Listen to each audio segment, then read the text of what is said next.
So I'm using the name of the prophet instead of using the anointed, because the anointed was in the prophet. So I'm just going to use the name of who was speaking at the time according to what I'm saying. But it was a woman that came to him and said something going on with her daughter. Her daughter was sick or something like that. And could he help? And he said, well, I believe that's how it went. Now, I could be off, but this is what I think I remember. And baby, if I'm wrong, correct me. And then she said, and then he said, well, he said the master don't give the dogs the children's food. Then she said, well, the dogs eat the crumbs from the children from the table. So he's heard. He's like, oh, she lowering herself. She's lowering herself. She know what her position is. And I'm gonna tell you, I had a black and a white cat when I was in Mississippi. I had a black cat, which was the mother of kittens, and one of the kittens was a white. It reminded me of a white Siamese, but it was real furry. But what I noticed about the black cat and the white cat, even though the black cat was the mother cat, the other ones died. Some got hit by the car on the street, what have you. But one cat stayed around the house all the time. The white cat would bug you to death to eat. Never go nowhere. Always around, always in the house, and would eat. And at this time, I was eating fish.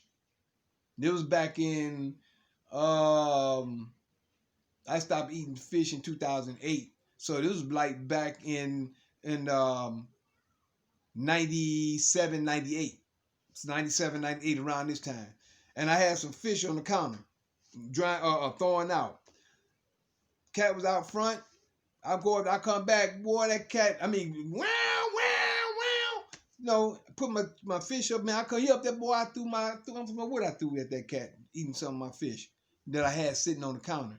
But the black cat, it would go. And this is about this is the difference. And this really showed me something. And this is fact, and it's real. It really showed me something. The black cat will go and do what it do. Go out in the world, it'll be gone for days. Sometime it'll come back home, like a lot of people do. But a lot of us, we're independent. We'll go out and do what we're gonna do, come back home, because we know where home is. Come back home, eat a little bit every once in a while. Sometimes it'll be gone for so long, I thought something happened to it. It come back pregnant. Came back pregnant. I'm like, wow. I'm telling you, it's a real story. This is real. The black cat came back pregnant, took care of it just like it was my own daughter. You know, it was both of them was girls. But the white cat was always there and would bug you to eat. Feed the cat. Lazy, wouldn't do nothing, stayed around the house. And let me share. No. I'm just being real. I'm just being real. I'm not trying to talk about anybody. I'm not putting everybody in the same category. But I got to be real. How many Caucasians do y'all know that stay at the same job forever? Forever. I mean, they ain't leaving that job. They were fighting tooth and nail to keep it.